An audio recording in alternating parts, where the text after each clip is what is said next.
কেউ অপেক্ষায় ক্লান্ত, কেউ পাশে থেকেও নিখোঁজ।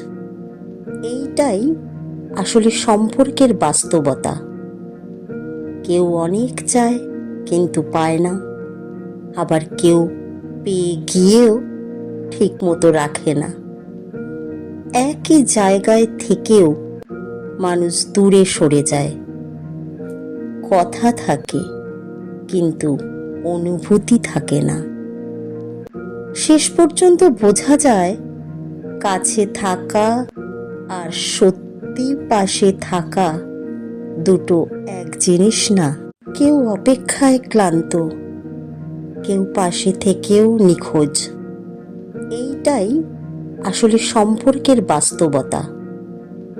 কেউ অনেক চায় কিন্তু পায় না, আবার কেউ পেয়ে গিয়েও ঠিক মতো রাখে না। একই জায়গায় থেকেও মানুষ দূরে সরে যায়। কথা থাকে কিন্তু অনুভূতি থাকে না। শেষ পর্যন্ত বোঝা যায় কাছে থাকা আর সত্যি পাশে থাকা দুটো এক জিনিস না।